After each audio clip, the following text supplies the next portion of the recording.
আজ শ্রাবণ মাসের শুক্লপক্ষের পবিত্রারোপিণী একাদশী বা পুত্রদা একাদশী। পদ্মপুরাণ অনুযায়ী এই একাদশীর বিশেষ মাহাত্ম্য আছে। শ্রাবণের এই পবিত্র একাদশী চতুর্মাসের অন্তর্ভুক্ত। এই চতুর্মাসে বিষ্ণু যোগনিদ্রায় থাকেন। শাস্ত্রমতে পুত্রদা একাদশী তিথিতে বিষ্ণুর পূজা করলে ব্যক্তির সমস্ত মনোবাসনা পূর্ণ হয় এবং যে মহিলারা এই উপবাস করেন, এই ব্রত পালন করেন, তাদের পুত্র সন্তান লাভ হয়ে থাকে। নির্জলা উপবাস করে এই ব্রত পালন করলে বাজপেয় যজ্ঞের ফল পাওয়া যায় এবং তার সাথে বৈকুণ্ঠ লাভ হয়ে থাকে। এই ব্রত পালন যারা করতে পারবেন তারা নির্জলা উপবাস থেকে অবশ্যই এই ব্রত পালন করবেন। যদি একদম না পারেন তাহলে ফলাহার করেও করতে পারেন। আর যারা একদমই এই ব্রত পালন করতে পারছেন না তারা অবশ্যই ব্রতকথা পাঠ করবেন। পাঠ করতেও অসমর্থ হলে আজকের এই বিশেষ দিনে এই পবিত্রারোপিণী একাদশী বা পুত্রদা একাদশীর ব্রতকথাটি সম্পূর্ণ শ্রবণ করুন। শ্রবণ করলেও এই একাদশীর পবিত্র ফল অনেকাংশে লাভ করবেন। এই একাদশীর দিন একটি ঘৃত প্রদীপ ভগবান বিষ্ণুর উদ্দেশ্যে প্রজ্বলন করে সম্পূর্ণ ব্রতকথাটি শ্রবণ করুন, শুধুমাত্র সনাতনী ভাবনায়।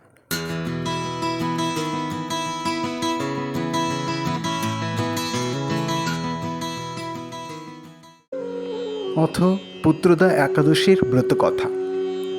একদিন মহারাজ যুধিষ্ঠির ভগবান শ্রীকৃষ্ণকে জিজ্ঞাসা করলেন, হে প্রভু, শ্রাবণ মাসের শুক্লপক্ষের একাদশীর নাম কি, তা কৃপা করে আমাকে বলুন।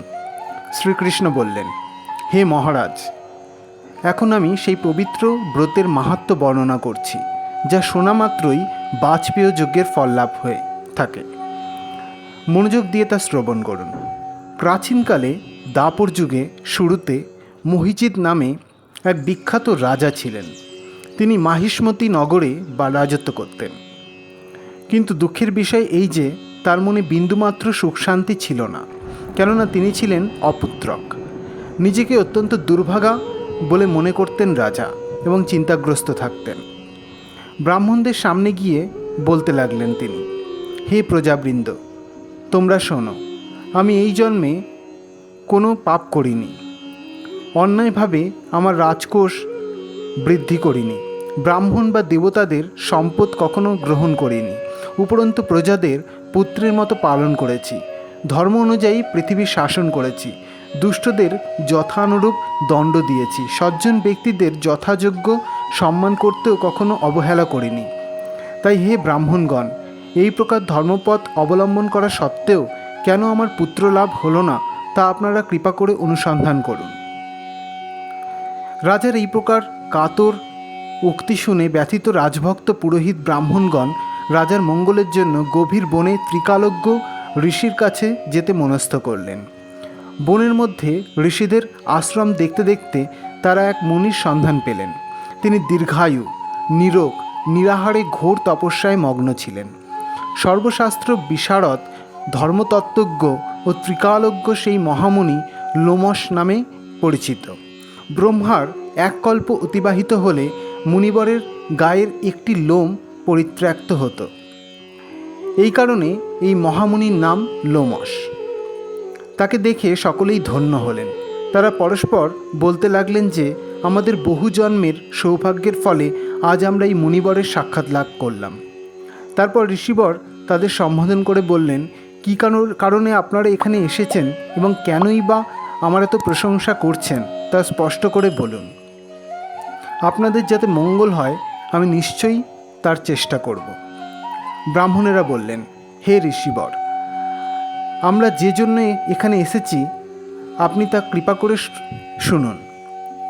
এই পৃথিবীতে আপনার মতো ব্যক্তি আর কোথাও নেই। মহিজিৎ নামে এক রাজা নিঃসন্তান হওয়ায় অতি দুঃখে দিন যাপন করছেন। আমরা তার প্রজা।